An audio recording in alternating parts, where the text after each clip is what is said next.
So I've seen a lot of programmers solving LeetCode problems over the internet, but they often use shortcuts like using a programming language to code. But that's not how things are supposed to be. So today, I would be solving LeetCode problems the way it was intended, by creating my own programming language and then solving the problems with it.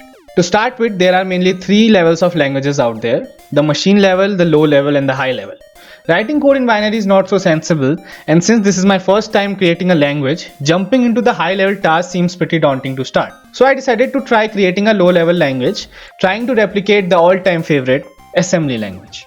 To create my own assembly language, I need to first learn the basics of assembly and also the basic background concepts of how any programming language works. After scrolling through a number of resources, this is how it all works in the most simplest sense. A programming language takes the help of stacks and queues data structure to function. The code is broken down into different commands or tokens and is stored in queue and is executed following the principle of first in first out. So in the following code queue, the code will be executed in the order push 1, push 2. So for the command queue, I used a basic text file in which I'll write the code and then use a compiler to read and store different lines of the file into array elements and then iterate them using a pointer. To store data, languages make use of stack data structure following the principle of last in first out. So now if you want an element from the stack, you'll get 2 first, then followed by 1. You can create a number of other stacks and queues according to the complexity of your program, but using these 2 can solve all sort of stuffs out there. Creating stacks are similar to queue. You create an array, but to access the data you use the pop function to get the last element added to the stack. After my stacks and queues were ready, I needed to define how my compiler would understand my new language. To accomplish this, I started with designing the syntax of my language. Syntax is the grammar of any language that provides the rule of how it should be written and read. Looking at assembly language, it follows a very simple syntax. Each line starts with a mnemonic, that is a keyword for any operation, followed by a variable or any value. Adopting the similar syntax, each line of our code starts with a keyword with a pre-coded functionality. I'm storing all the keywords as constant, and for each line, I'm breaking it down into different tokens separated by spaces and checking for the first token which keyword it is. If the token matches no predefined keyword, then an error is thrown. I started by defining basic keywords like push to store data in the stack, and also added keywords for basic mathematical operations like add, subtract, multiply and divide, which will take the last 2 entered values in the stack, perform the required operations between them and send back the result into the stack.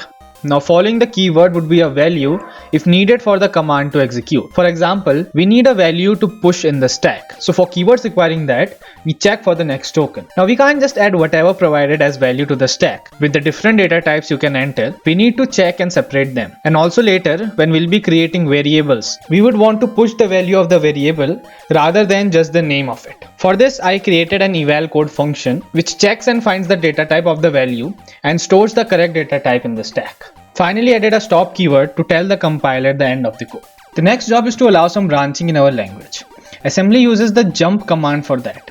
To create the jump, we defined a jump keyword and allowed a value following it that would be the index of the line we would want our code execution to jump to. Also, if the provided line index exceeds the max index, then we throw an error. With the jump command, assembly has a lot of conditional jump commands too that works only when a certain condition is met, like the jump equals or the jump less than equals command. But instead of different jump keywords, I added one conditional jump, the jump if command, and a separate set of different conditional integers like greater than, less than, greater than equal to, less than equal to, so that they can be used in other scenarios too. So how this works is, when you use a jump if, it checks the last stack values and jumps to the provided line if the last value is 1, that is true. Else the jump does not happen when the value is 0, that is false. And for the conditional statements, they pop the last 2 added values of the stack and add 1 to the stack if the condition is true and 0 if not.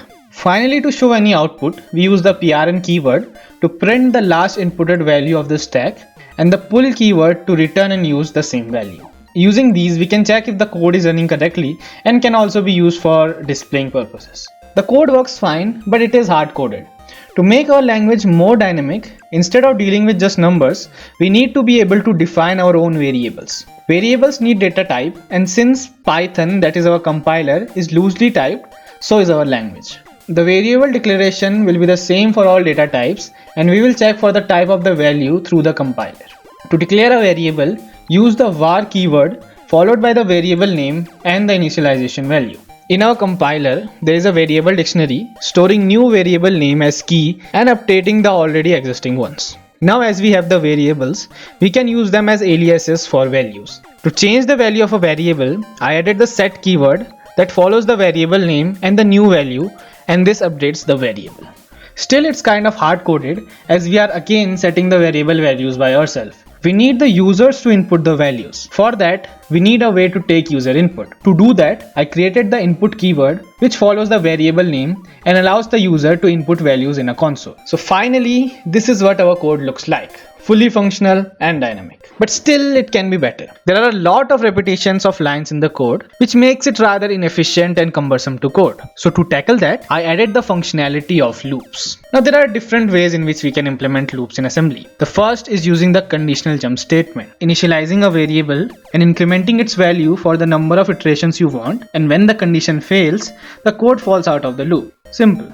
We already have everything ready to loop in similar way in our language, except the increment and decrement keywords, which increases and decreases the value of a variable by 1. So I created them, and this is the implementation. A more easier way for loops in assembly is to use the loop keyword followed by the line of code you want the code execution to jump to each time. For the iterations, you can assign the value to a register named ECX register, and in each loop the value of the ECX decreases by 1 until it reaches 0. In our language, similar implementation can be done using a pre-made counter variable CTR that works same like the ECX register and the loop keyword followed by the line number. You can set the value of CTR like any variable and can also utilize its value. Now this is our final code for the same problem that we are solving, but now the code is functional, dynamic, and efficient. Finally, our language is starting to form like a real one. Up until now, the language has come a long way and can solve the basic coding problems, and in theory you can solve most of the easy level problems with it. But to increase its potential, I added 2 big features to the language before finalizing it. One of them is the array. Its implementation is quite similar to variables, but since they are 2 completely different data types with many similarities but many different features too,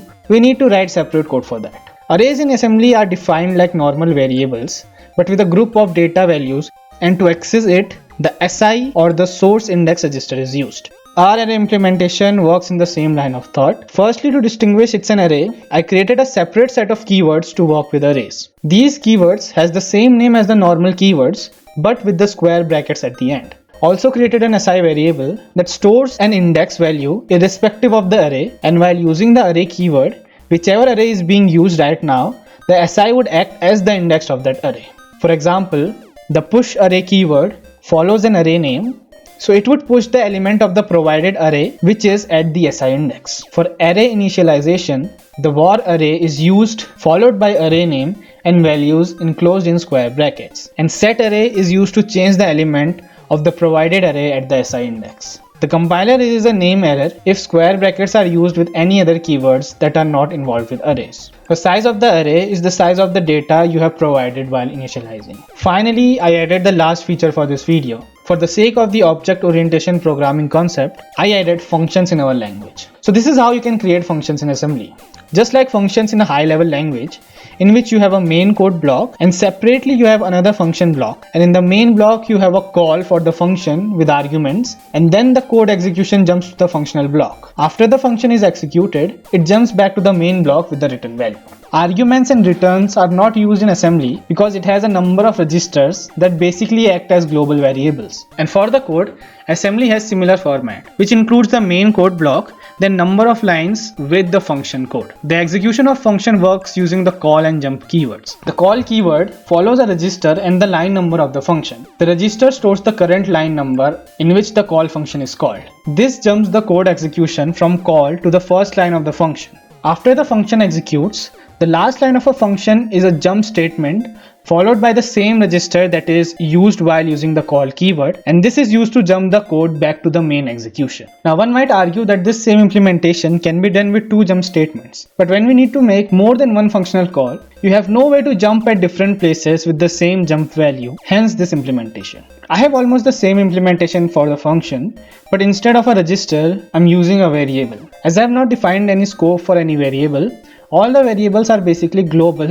and hence work perfectly here. Remember kids, it's not a bug, it's a feature. And to wrap things up, I read code for the error execution, printing the known errors and also the line number of the error. And with this, we finally have an assembly language clone and our own programming language that we can use to solve LeetCode problems. You can also try out my language. I've added the compiler code on GitHub, the link would be in the description. I've tried to comment almost everything that is necessary or that needs to be commented in the code. And also I've created a documentation which includes all the features of the language. And after reading that documentation and watching this video, you would be able to code properly in that language. The link to the GitHub repo is in the description. The requirements is basically just a Python file. You need to compile that file and create another text file in which you will be writing the code. If you want to make any changes to the code, feel free to do that. If you face any issues while creating something or coding in that language, then please mention it in the issues tab. I'll fix that code.